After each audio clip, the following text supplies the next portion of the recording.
Aujourd'hui, je veux te parler de l'impact que ton silence peut avoir sur cette personne qui fait semblant que tu n'existes pas et déprécie ta valeur.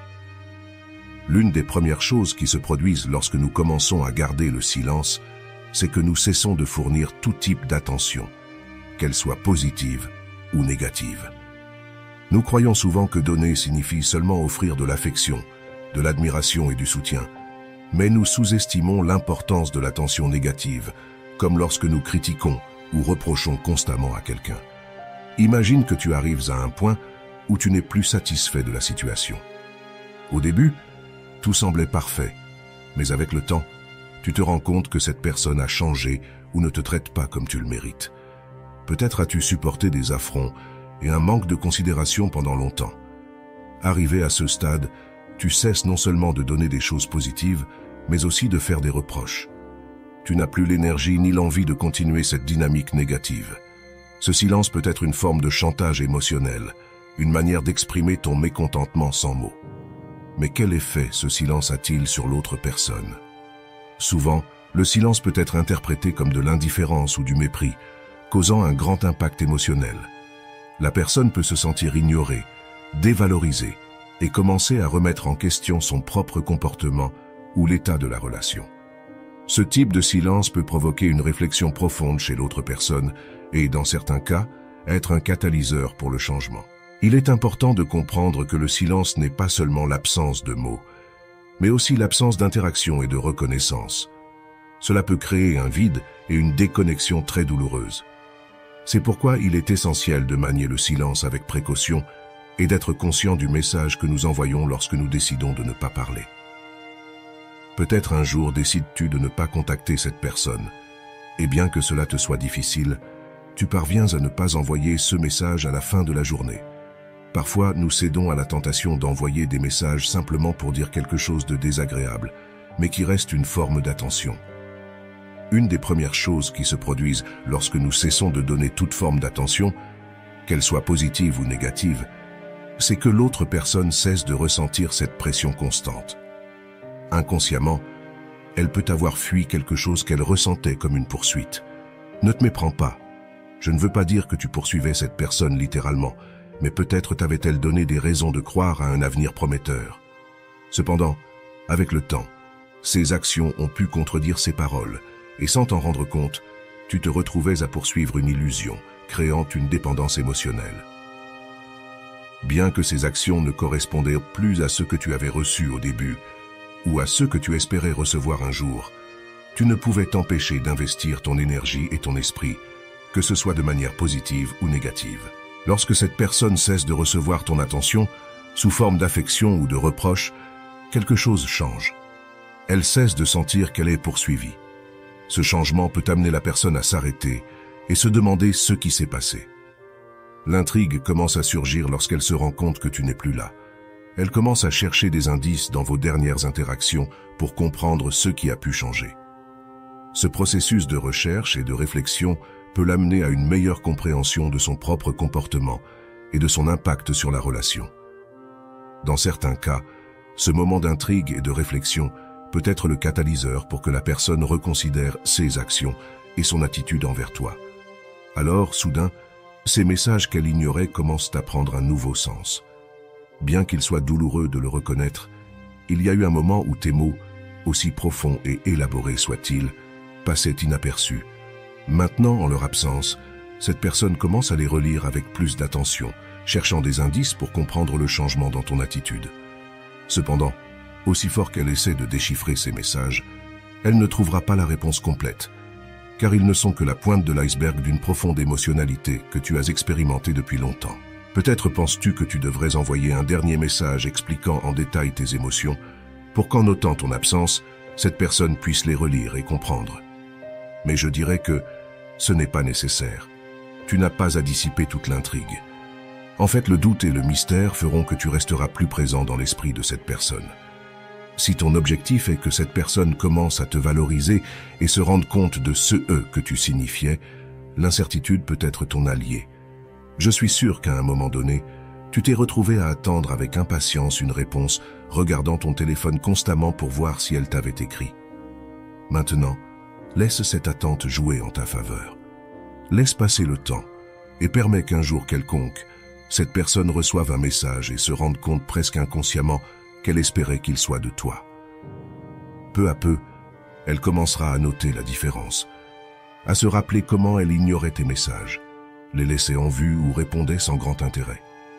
Et alors, le moment viendra où elle se découvrira en train de souhaiter que ce message ne soit pas d'un collègue de travail, d'un membre de la famille ou de quelqu'un d'autre avec qui elle interagit, mais de toi, celui qu'elle ne reçoit plus. C'est le point où les choses commencent à changer, où ton absence devient un catalyseur pour sa réflexion et possible changement d'attitude envers toi. Ce qui se passe ici, c'est que ta capacité à contrôler tes émotions commence à porter ses fruits de manière significative. Ce processus ne restaure pas seulement ton propre sens de la valeur, mais aussi le respect que l'autre personne ressent pour toi. Avant, lorsque tu donnais ton énergie et ton attention sans recevoir ce que tu méritais en retour, le respect que cette personne avait pour toi s'érodait. Ce schéma affectait non seulement sa perception de toi, mais aussi ta propre estime de soi. Maintenant, en décidant consciemment de cesser cette livraison inconditionnelle, tu montres un fort contrôle émotionnel. Même lorsque tu reçois un message de cette personne et que tu décides de garder le silence, tu exerces un contrôle émotionnel impressionnant. La récompense de cette autodiscipline est significative. La personne commence à te voir sous un nouveau jour, à récupérer le respect qu'elle avait pour toi. Avec ce respect renouvelé, tout le reste peut commencer à changer aussi. Soudain, cette personne commence à se rappeler plus des bons moments de votre relation, au lieu de se concentrer sur les moments où tu étais trop disponible. Cela peut conduire à une réflexion profonde de sa part, où elle commence à se reprocher de ne pas t'avoir valorisé adéquatement. Elle peut se demander si elle aurait pu faire quelque chose de différent pour te garder dans sa vie.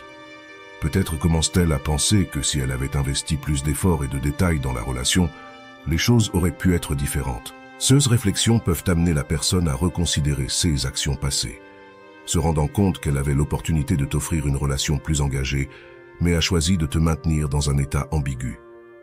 Maintenant, avec ton silence et ton contrôle émotionnel, cette personne peut commencer à vraiment valoriser ce que tu signifiais pour elle et ce qu'elle aurait pu avoir si elle avait agi différemment. Peut-être cette personne a-t-elle rencontré quelqu'un d'autre, quelqu'un qui peut sembler mieux que toi, et maintenant elle peut faire face à des regrets pour avoir laissé passer l'opportunité qu'elle avait avec toi. Ces émotions sont très différentes de ce qu'elle ressentait au début de ton silence. Ce sont des sentiments inattendus, car la plupart du temps, on ne s'attend pas à manquer quelque chose qu'on ne valorisait pas. Il est important de comprendre que ce processus de changement émotionnel n'est pas immédiat. Au début, lorsque tu décides de cesser de donner sans rien recevoir en retour, les premiers jours ou semaines peuvent être extrêmement difficiles. Tu te trouveras avec d'innombrables excuses mentales pour rompre ton engagement de silence. Tu penses peut-être que tu devrais continuer à essayer, que la personne te manque trop, et qu'il te sera difficile de résister à la tentation de la contacter. Cependant, lorsque tu parviens à résister et à maintenir ta décision, tu te rendras compte après quelques semaines que tu commences à te sentir mieux. Tu ressentiras de la fierté pour ton contrôle émotionnel et découvriras que tu peux continuer ta vie sans cette personne. Tu seras surpris de te rendre compte que tu ne meurs pas sans elle, et curieusement, tu te sentiras plus tranquille. Le stress que tu ressentais commence à diminuer. Pour l'autre personne, le processus est inversé. Au début, elle peut remarquer ton absence mais ne pas y accorder beaucoup d'importance. Cependant, avec le temps, ses émotions commencent à changer. Cette personne peut commencer à ressentir un manque croissant et se retrouver avec des sentiments qu'elle ne s'attendait pas à éprouver. Elle commence à manquer ce qu'elle avait avec toi et à réfléchir sur ce qu'elle a perdu. Le regret et la surprise sont courants à ce stade. La personne peut commencer à se demander pourquoi elle n'a pas valorisé ta présence plus tôt et à reconnaître qu'elle te manque plus qu'elle ne l'aurait cru. Ce processus de prise de conscience peut être douloureux, mais nécessaire pour qu'elle comprenne l'importance de ton absence et, en fin de compte, la valeur que tu apportais à sa vie. Ce changement émotionnel peut être le début d'une nouvelle compréhension et appréciation de la part de cette personne, menant à une réflexion plus profonde sur ses propres actions et décisions. Lorsque le jour arrive où cette personne se rend compte soudainement qu'elle aimerait recevoir un message de toi. Un changement significatif se produit. Elle commence à se demander pourquoi elle reçoit des messages d'autres personnes alors qu'elle souhaiterait vraiment en recevoir un de toi. C'est le point de bascule où ses émotions internes commencent à se transformer et où sa perception de toi change. Cependant, si le temps passe et que cette personne ne ressent pas ton absence, ne perçoit pas ton manque, ni ne désire avoir de tes nouvelles, aussi dur que cela puisse paraître, c'est un signe clair. Si quelqu'un ne remarque pas ton absence et ne se soucie pas de te garder dans sa vie, alors ce n'était pas la bonne place pour toi. Rester dans un endroit où tu n'es pas valorisé ne changera pas les résultats. Dans ces cas-là, tu as fait ce qu'il fallait en suivant ton propre chemin et en cherchant un environnement où tu seras valorisé. Ne regrette jamais d'avoir choisi ta dignité et ton amour-propre. Il est essentiel de comprendre que parier sur soi-même est toujours la meilleure décision. Rappelle-toi toujours qu'à la fin de la journée, ton bien-être et ton respect de soi sont ce qu'il y a de plus important. Tu n'as pas à te contenter de moins que ce que tu mérites. L'amour et le respect commencent par soi-même, et ta décision de t'éloigner de quelqu'un qui ne te valorise pas est un acte d'amour propre. À chaque moment de doute ou de douleur, rappelle-toi que tu mérites d'être dans un endroit où tu es apprécié et respecté.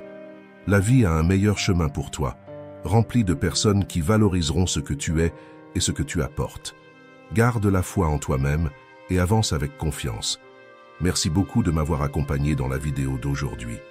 J'espère que ces informations précieuses t'aideront à réaliser l'immense valeur qui réside en toi. N'oublie pas de laisser un like et de t'abonner si tu as aimé ce contenu. Nous nous retrouverons dans la prochaine vidéo.